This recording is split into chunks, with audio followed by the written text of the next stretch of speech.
Thanks, Roger. Timothy Treadwell is a name that you're not likely to be familiar with. He was a guy that got really interested in and passionate about understanding and coming to know better grizzly bears. And so that led him, starting around 1990, to spend a fair amount of time every summer in the Katmai National Forest in Alaska, because thankfully grizzly bears don't hang out around here. Anyway, so most of his summers had been spent for a period of years studying them, or just kind of observing them, and increasingly over time getting closer and closer and closer to them. Park rangers had cited him repeatedly for getting too close and essentially establishing behaviors for interactions with grizzlies and humans that they want bears to stay away from people. We should want people to stay away from bears. Anyway, he had been cited for these things repeatedly, but over time still kept getting closer and closer and closer and closer to them. Anyway, he had observed their behavior long enough, decided, what I want to do is to work with a production company and see if we can produce a documentary. And he and his girlfriend had spent the summer of 2003 in the national forest there in Alaska, and there were bears that he would recognize. He'd been watching them over the years as they're having cubs and watching them grow, and he'd been getting closer and closer and closer and closer to them. Anyway, on October the 5th of 2003, he called someone that morning on his production team just to kind of give them an update, or they were planning whatever was to go on. And so had that conversation that morning. Later that day, they tried to call him, but they couldn't reach him. They kept trying, and could not reach him. Well, and sincerely, I'm not making light of this at all, but he could not be reached, neither he or his girlfriend, because they had been attacked and eaten by grizzly bears. Does that surprise you? It doesn't take a degree in rocket science to know this.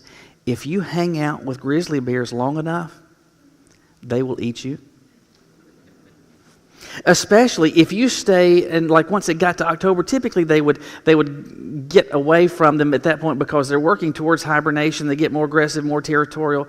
So they say, but again, you hang out with grizzly bears long enough, they will eat you. It doesn't take rocket science to figure that out. Let me give you something else that doesn't take rocket science to figure out. 2015, and I promise you I'm not making this up. Read this story in Time magazine, but it was 2015. The Journal of the American Medical Association did a survey. Not a survey, they did a study. Studies cost money. Studies take time. So they expend time, effort, energy, and money to do this study. And the study proved something. If you are in what you believe to be a hot room, even without air conditioning, if there is a fan blowing on you, you will feel cooler.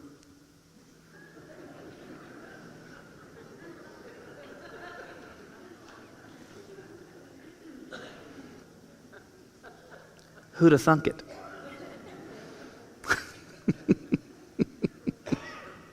Again, it doesn't take rocket science to figure some of this stuff out. In fact, there's a lot of things in life. In fact, even on the spiritual level, a lot of things in life that it doesn't take advanced degrees or years worth of study or legions worth of experience to be able to say, I bet there's something to that. If you hang out with grizzly bears long enough, they will eat you.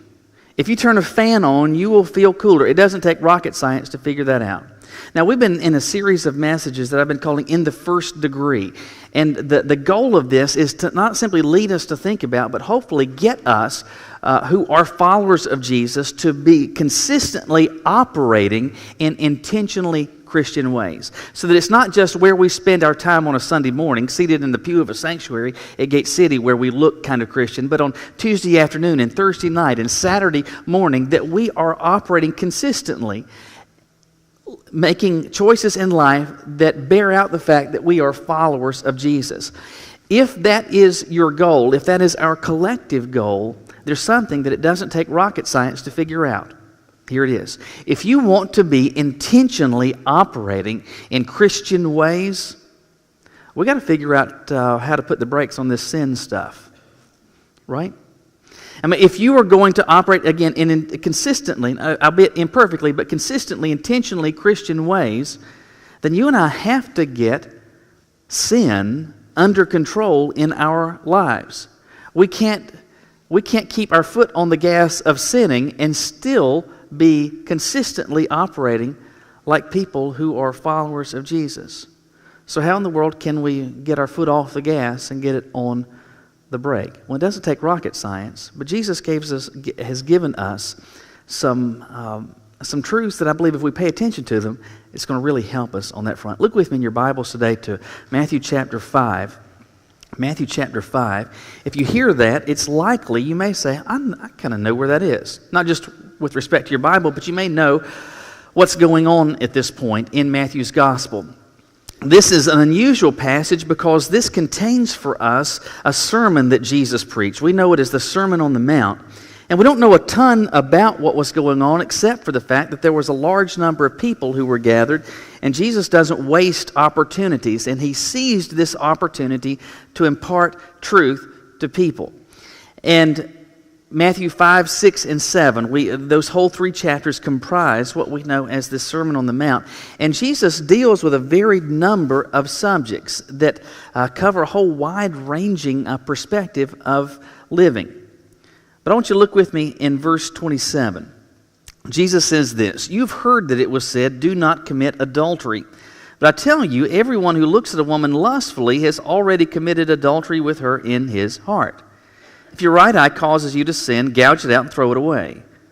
It's better for you to lose one of the parts of your body than for your whole body to be thrown into hell. If your right hand causes you to sin, cut it off and throw it away. It's better for you to lose one of the parts of your body than for your whole body to go to hell." As I said just a moment ago, Jesus is dealing in the course of this message with a whole variety of subjects. And there's going to be, in fact, this is the second time where Jesus uses a word or a sentence construction. You see how verse 27 begins. He says, "You have heard that it was said." Verse 21, he does the same thing. "You have heard that it was said." When Jesus says you have heard, he doesn't mean, well, your teacher at school told you, or mama, or grandma, or the king, or the governor, or someone else said this. When he uses that construction, you have heard that it was said, where have they heard what has been said? Well, in the left-hand side of the Bible, and it's in the law, in the Old Testament scriptures is what Jesus is appealing to. And so he's talking to people who are very familiar with what we know as Genesis through Malachi. And he's saying, you have heard this stuff before. And what have they heard before? Well, verse 27, "Do not commit adultery." Well, had they heard that before? Yes, they'd heard that. Where had they heard that? Well, that was in the 10 Commandments. I mean, that's in the top 10 list, right? Do not commit adultery. And so their entire lives, they have been for generation after generation after generation exposed to this principle. Don't do that. Don't do that. And in the Sermon on the Mount, Jesus appeals to some of the laws that God had given previously. Do not commit adultery. In fact, verse 21, he says, "Do not murder." Again, that's in the 10 Commandments as well. But then Jesus follows by saying, "But I say to you." And it's not that he is undoing the law. It's not that he's turning the pressure off so that somehow it gets easier. In fact, if you pay attention to what Jesus does, he's turning the valve and tightening and heightening the pressure, raising the bar. Because Jesus says, "Do not commit adultery," but I'm saying to you, everyone who looks at a woman lustfully has already committed adultery with her in his heart. Well, what is Jesus doing there? Well, he's dealing with people who have, throughout the course of their lives, they have been exposed to these rules, they've been exposed to these standards from God. And many of them, for example, if they were to look at the 10 Commandments, they just come regularly, maybe to the extent that they would do self-examination, would say, okay, no other gods, I'm not worshiping, no idols, nothing. I'm honoring the Sabbath day, check. Didn't steal, check. Didn't lie, check. Faithful to spouse, check. So anyway, they're going through the list and consistently saying, okay, I'm okay. I'm in bounds. I'm not violating the rules. And you and I consistently operate this way. If there are no sirens going off, we don't think there is a problem. And so if I'm able to go through the list and say, check, I've got that base covered, then I'm okay. And Jesus understood that many people had been going through the rules and saying, I am okay. I am in compliance. I am keeping my life in my lane as God has erected the lanes. But Jesus says, it's not just that you don't commit adultery, but I'm saying if you have experienced lust, you're guilty of it. Well, as Jesus is saying that, it seems to communicate this reality. You can cross the line without what you might even realize is an action. Now, reading this passage with me, you might say, well, Michael, this is not where I thought this message would go. I mean, because after all, this is a passage seemingly dealing about adultery and lust. And I'm not saying necessarily that the lust thing, I always do that perfectly, but the adultery thing, I don't know that this is a passage that speaks to me and where it is that I'm at. This is not a big problem for me. So where are you going? Yes, I believe truly that this has some very specific application to the experience of adultery and lust. But I believe in dealing with those subjects, Jesus is communicating a principle that expands and has overarching application for every single one of us who profess to be followers of His. And I believe He's communicating a principle that will help us get control of, and as I said earlier, put the brakes on sin in our lives. If we're ever going to be able to do that, we need to understand, I believe, a principle Jesus communicates, which I believe the first one is this: mind problems precede hand problems. Mind problems precede hand problems. Well, what does that mean?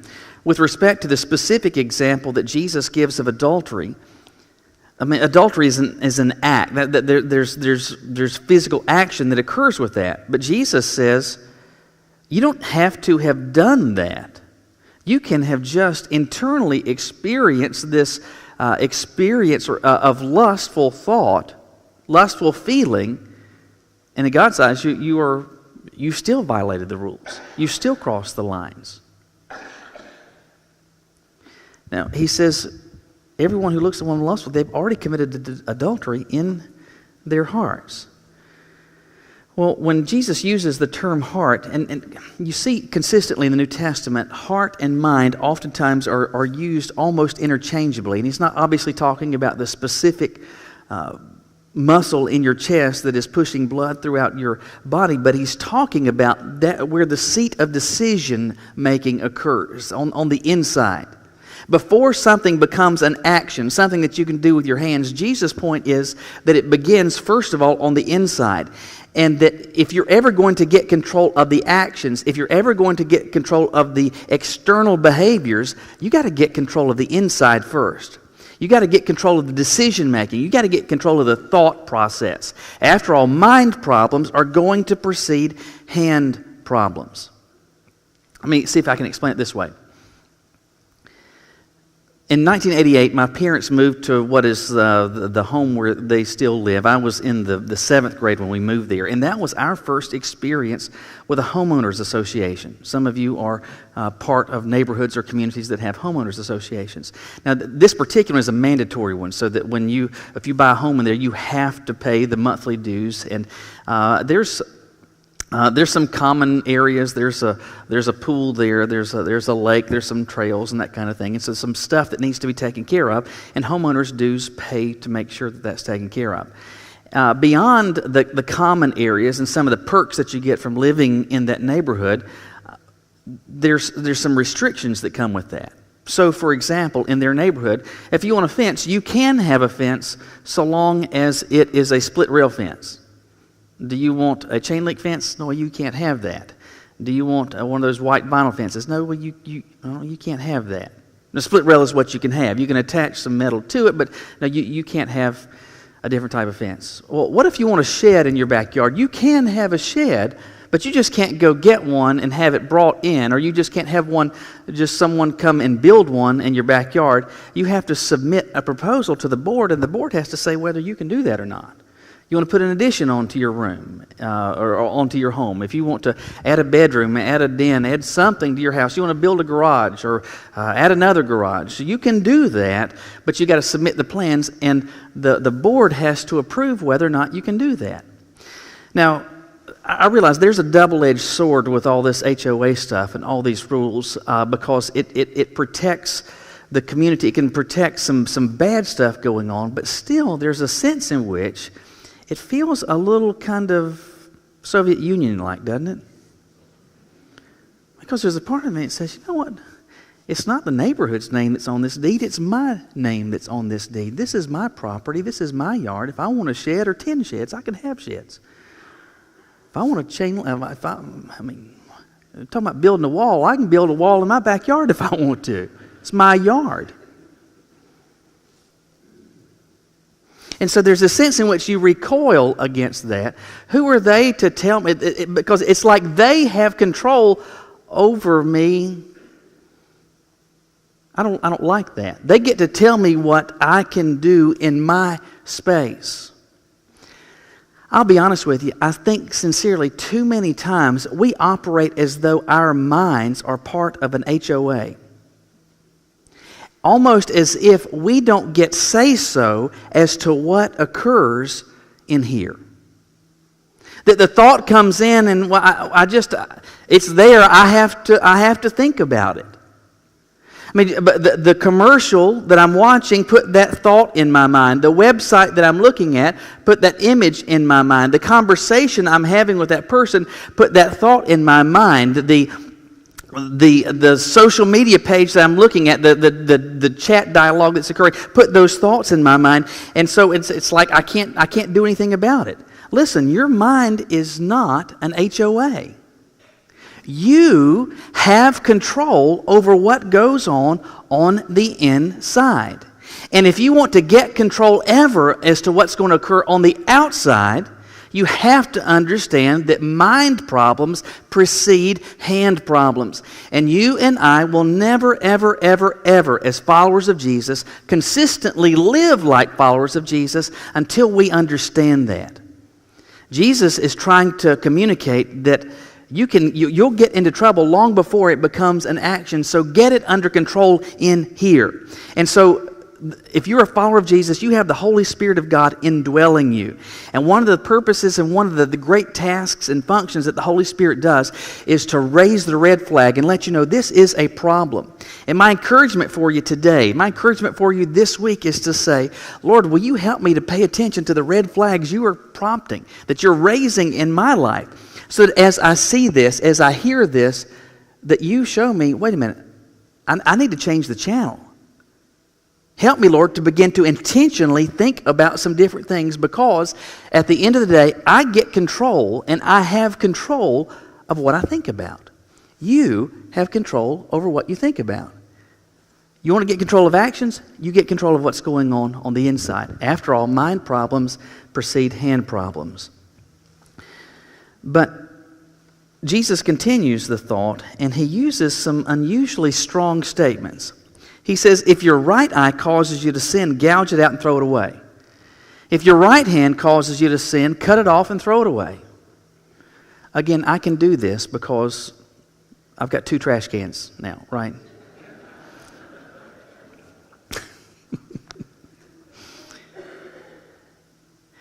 From a grammatical standpoint, you may remember this from your English classes, this is called hyperbole, where you use exaggerated language for effect. It's pretty clear that Jesus is not calling for actual physical mutilation. He's not saying, plop your eye out, find a hatchet and cut your hand off. I mean, he's using dramatic, excessive language for effect. So what is it that he's trying to communicate? What's the effect he's seeking to go after? Well, it's pretty clear that Jesus, by saying, if your right eye causes you to sin, gouge it out, and he says, and twice he uses this construction, it's better to lose one of the parts of your body than for the whole body to be thrown into hell.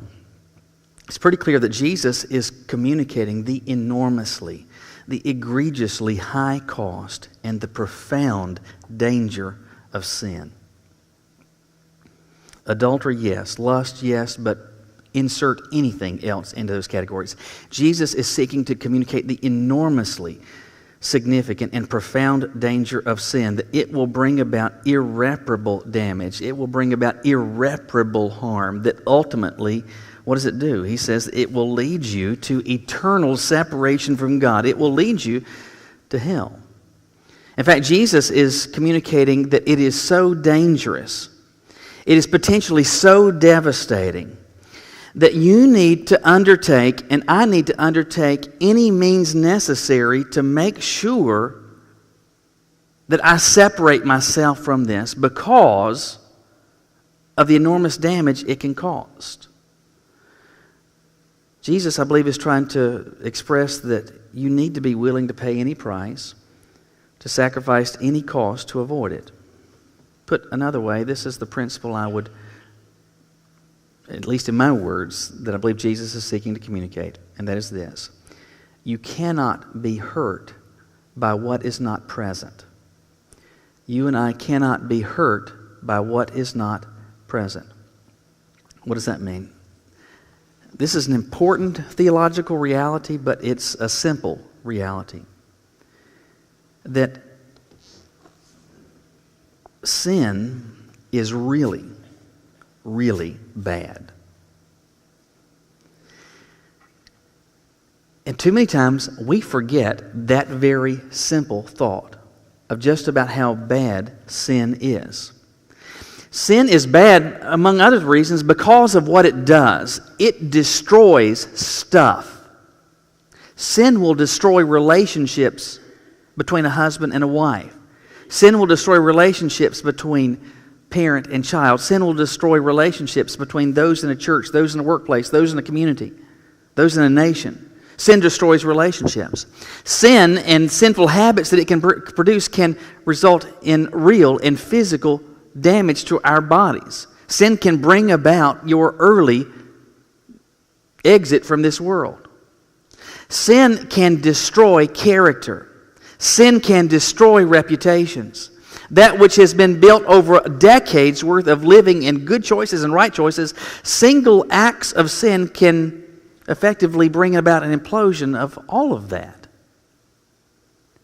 As if that were not enough, one of the things that the Bible seeks to communicate in slews of different ways, both in Old and New Testament, that the greatest thing it does is that it brings about a spiritual death. It completely severs us in terms of relationship from the God who made us. And so God made us that we might experience a real and abiding personal and an eternal relationship with Him, but sin made that impossible. That sin is such a big deal that it means that because of it, absent the intervention of God, when I die, it's not that's it. No, that it gets dramatically worse. And it's not simply that I don't go to a really wonderful place called heaven, but I go to a eternally deplorably bad place called hell. And you can't believe in heaven without believing in hell, because the same book that tells us about one tells us about the other. And why would we experience that? Because of sin. It is so bad. It is so devastating. It is so destructive. Jesus wants us, and again, so much over time we get to the point we lose sight of such a profoundly simple thought. But Jesus is using hyperbole. He's using dramatic language to show you just how bad it is. That it is so bad that if it's occurring in your right eye, well then pluck your right eye out and throw it away. I mean, if it's occurring in your hand, cut your hand off. It is so damaging, it is so devastating. You need to make sure that you completely separate and sever any relationship with sin whatsoever. Why? Because of this reality. You and I, as followers of Jesus, absolutely cannot have a casual relationship with that which nearly cost us everything. Do we understand? And hopefully we can agree with the fact that sin in the life of a believer, it almost costs us everything, eternally. That's how dangerous it is. That's how bad it is. If that is the case, and this makes very plain that it is the case, that is true, then we can't have a casual relationship with it. Too many times, though, we don't intentionally get this point, but bit by bit over time, we forget about that. And we inch closer and closer and closer to it. You may even say sometimes what we do is that we kind of flirt with it. In terms of government, I'm not a big fan of big government. But sometimes government does some things that really has some positive impacts and influences. One of the things I'm grateful for, and I don't know if there are any states now that aren't this way, but North Carolina said that there's no smoking in any public restaurants, and I'm so grateful for that. I remember years ago, back when I was single, I'd gone to a restaurant in Charlotte with Alan and my friend, and the hostess asked, how many, and so I said 2, and they said smoking or non. We said non. And they take us and they put us at a table right here. Apparently, this speaker would have been non-smoking, but the pulpit would have been smoking. So you could lean over and be in the smoking section. I'm like, what? How can... this is crazy. You can't... There's no barrier, there's no petition, there's no wall, there's nothing. It's right there. And so if somebody's smoking at that table, then I'm going to be picking up all that smell myself. My clothes, my hair, I'm still going to smell as if I had been seated in the smoking section. Because there's no separation. And if there's no separation, well, the effect is such that I just kind of wind up in that section. I believe that same principle carries over to our behaviors with respect to sin.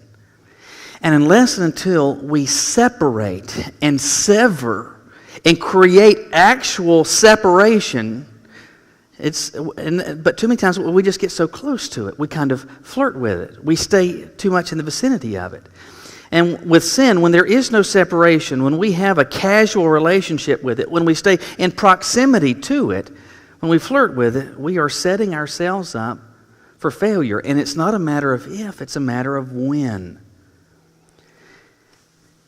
If you are a follower of Jesus who wants to consistently act like it, this whole idea of being intentionally Christian, if you want that to characterize you, there are things you absolutely cannot look at online. There are shows and movies that you cannot watch in the theater or on TV. There is music you cannot listen to. Why? Because these things affect you. They put images, they put words, they put perspectives and out-of-bound thoughts into your minds that will translate into actions. Beyond that, there are people that you cannot have as an active part of your life if you are going to intentionally operate as a follower of Jesus. That doesn't mean that you are rude and that you are hateful and that you are unchristlike towards people. It is our mandate that we act in an opposite manner to that. But it does mean this: there are people that cannot be part of the inner circle of your life that you can't be that close to, because over time, like electricity, you will follow the path of least resistance and you'll wind up exactly where they are. If you struggle with drunkenness, you can't have a relationship with alcohol. If you struggle with gluttony and overeating, you can't keep a tub of ice cream in the freezer. What does Jesus say? Pay any price, lose any eye, lose any arm. You do what it takes to separate yourself from that which will destroy you. You don't have to go to seminary. You don't have to go to Bible college. You don't have to be able to read Koine Greek or Hebrew to be able to figure this out. It's not rocket science. For me to live consistently like Jesus, as a follower of Jesus, somehow, some way, I got to get the brake on sin in my life. That will never, ever happen until you get and practice what Jesus says, that mind problems precede hand problems, and that you can't have a casual relationship with that which virtually or nearly costs you everything. You can't be hurt by that which is not present. So there's some things that can't be present in our lives. If we want to be those that are living intentionally Christian lives. The question, though, is this. Is that you? Will you bow your heads with me? Earlier in the service, I said that every one of us comes into this place with needs. Because every one of us, to varying degrees, screws